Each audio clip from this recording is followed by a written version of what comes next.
It's Friday, February 10th, 2017, and Zodiac was just released. DDD, being the best deck at the time, wasn't too nervous about this new contender.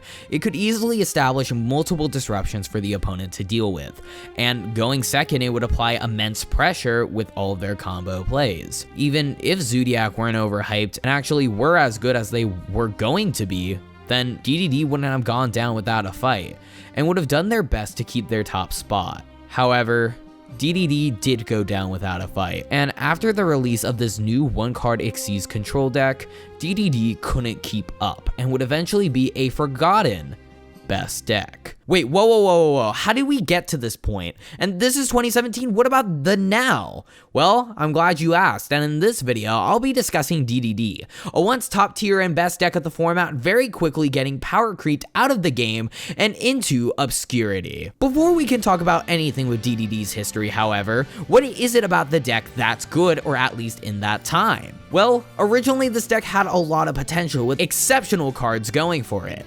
We have cards like the Dark Contracts, which are searchable through DD Savant Kepler, and get us advantage with either fusion summoning through Swamp King, or searching for another DD monster with Gate. We had cards like Abyss Ragnarok and Flame King Genghis, each supporting the deck with continuous ways of reviving more DDs from the graveyard. Swirl Slime and Necro Slime would provide more access to your fusions like the previously stated Flame King Genghis. And overall, the deck was very consistent in what it did, providing immense aggression through continuous summons. So what's the problem here? It sounds like a pretty solid combo deck. The issue comes when we talk about its lack of an end goal. You see, DDD didn't have a good win condition.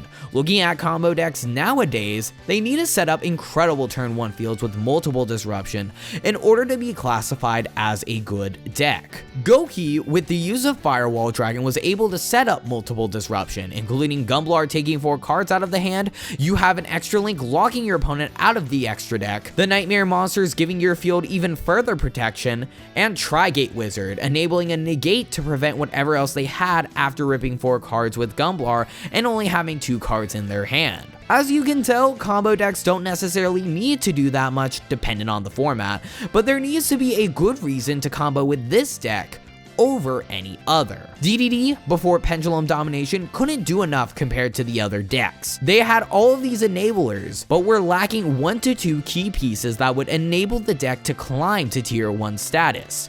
These 2 key pieces include a boss monster that can disrupt your opponent on their turn, and a way to access other generic disruption at the time like Psyframe Lord Omega and Crystal Wing. With the Pendulum Domination structure deck, these problems would be solved, and we got an exceptional tuner along with an in-theme easy to access boss monster in the forms of Curse King Siegfried and Lamia. Lamia is a tuner monster that you can summon from the hand or graveyard by sending a Dark Contract or DD card from your hand or field to the graveyard. While not at first seeming like a big deal, the deck lacked tuners. If we did have a tuner earlier, we could have summoned boss monsters like Omega and Crystal Wing, because the deck had enough enablers to do so. Now that we have Lamia, not only could we access these 2 monsters on the same field, but we also would get access to the boss monster Cursed King Siegfried, a new level 8 synchro that targets a face-up spell and trap during either player's turn and negates its effects. Because Siegfried was a synchro as well, that means you can use Lamia to access this card. So, now that we have the 2 key pieces that were needed, would this deck become top tier? Well, it would. And it did. These 2 cards do solve the main problems with DDDs, and would put them in the spotlight as the best deck. But for how long, you may ask? 3 weeks. They were given 3 weeks in the spotlight. Coming a long ways, this deck has finally made it to the mountaintop. We should be excited about this new tier 1 deck. Regardless of it being 3 weeks, it at least got its time in the spotlight. Right? Pendulum Domination was released January 20th, 2017. Following that, around 3 weeks later, we would receive Raging Tempest, a heavily impactful set on the TCG metagame. This new core set would include cards like That Grass Looks Greener and the Zodiacs, one of, if not the best decks of all time. Not only did we go into the next event, YCS Seattle, intrigued on how this deck would fare, but the same with DDD. If you didn't know, DDD never actually got its time at a single YCS event. The only thing DDD's did to cement its legacy was win an ARG with the pilot being Jeff Jones. But never has it taken the crown up to this point as a YCS champion. So going into YCS Seattle, we were all waiting to see how well DDD did as a top tier strategy. But the issue is Raging Tempest was so good of a set, DDD just couldn't keep up with the likes of That Grass Looks Greener and Zodiacs. The only reason we can argue that DDD even was the best deck at one point is because of this ARG win. But with such a short amount of time in the spotlight, can we even say it was the best deck? I mean, it clearly was top tier, but with the lack of results because there weren't enough events in the course of those 3 weeks, we will never know if DDD, the forgotten best deck, could even be classified at one point as the best deck. The rest of the year would lead to show that DDD fell into obscurity. As Zodiacs became better and more prevalent as time went on, DDDs became even more insignificant. Its last chance was the NAWCQ, and obviously it did nothing. At this point, what is there to even talk about with this failed archetype?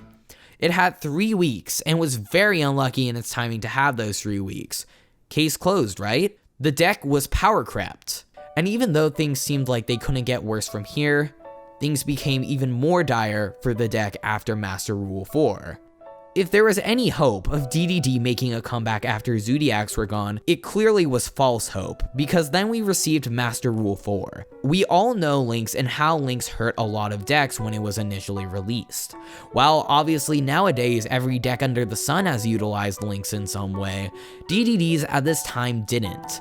Even if they could keep up with other decks at this point, the Link mechanic inherently screwed over the DDD archetype, and somehow made it even worse, even after it was power crept so much. There's gotta be some glimmer for this deck, right? I mean, for it to fall off this much and not even have some sort of comeback would be horrible. And to be honest, there's not always light at the end of the tunnel for everyone, and DDD was the exact same. Not much has changed with the deck other than a brand new Link monster in the form of DDD Abyss King Gilgamesh. This card's ironic, being the exact opposite of what this deck needed.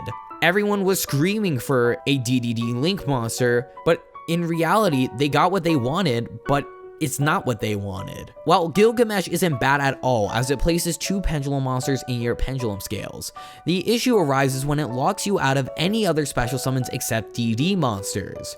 This is the exact opposite of what the deck wants. You want to be summoning generic monsters like Borreload Savage Dragon, Psyframe Lord Omega, and Crystal Wing Synchro Dragon. We're not trying to focus on pendulum summoning with DDDs, but obviously this Link monster is trying to enforce that. When we're given things like this that we have to work with, we can't do that.